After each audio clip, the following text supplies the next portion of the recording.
Before we get started, I would just like to preface this video by saying that I am not an expert on philosophy, and I am not going to go into excruciating detail on any of the topics in this short video.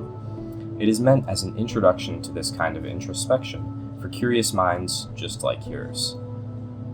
Most philosophers agree that the problem of why the universe exists is an unsolved one, and that it will likely remain unsolved for all time. If there is no God, then how could the universe have come from nothing? And if there is one, then how could that God have come from nothing? Where did it come from? If intelligent extraterrestrial life exists, which it likely does, then this is one of the problems that I am absolutely convinced that both of our species are pondering at this very moment. There may be nothing else in common between us except for this, due to differing circumstances on other planets and the randomness of evolution. Sometimes, when thinking about what could have come before our universe, I picture a great wall, representing our brain's inability to know what caused the existence of the universe, next to a village representing humanity. A wall that is entirely impenetrable, but that almost everyone has grown to live with. Many people may put a painting on the wall to avoid looking at the bare surface, giving them security in light of the failure of our brains to know what there truly is. This is called religion. They say, there's no wall. That painting is a window. Even atheists, they put up a framed black square and don't question it. They just think the idea of creator is childish.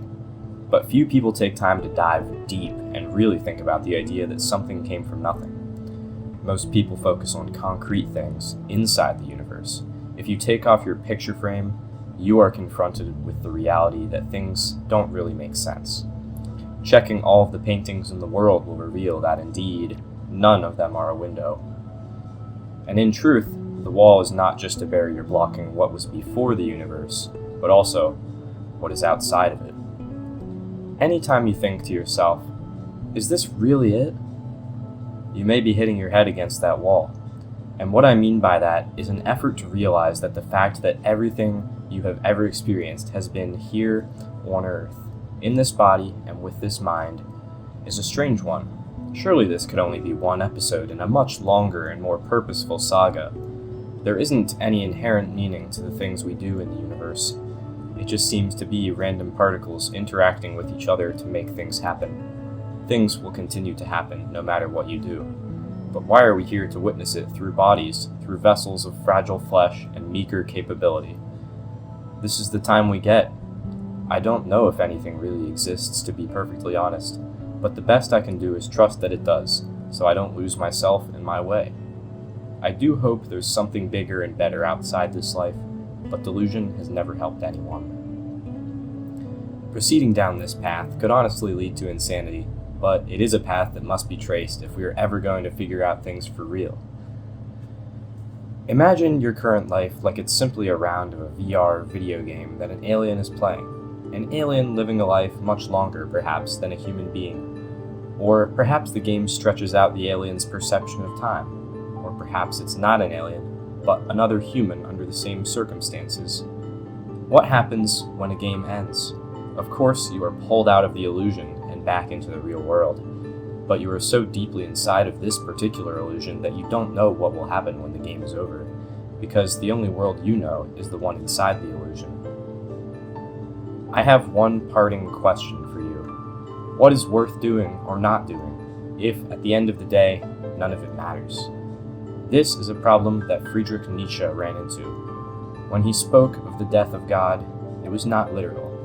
What he meant was that, even in his day, many individuals were starting to question the Christian worldview in Europe, and a second golden age of philosophy had arisen. With the loss of God as an anchor, there is no concrete way to give meaning to your life. But that doesn't mean you should lose all hope. Quite the opposite.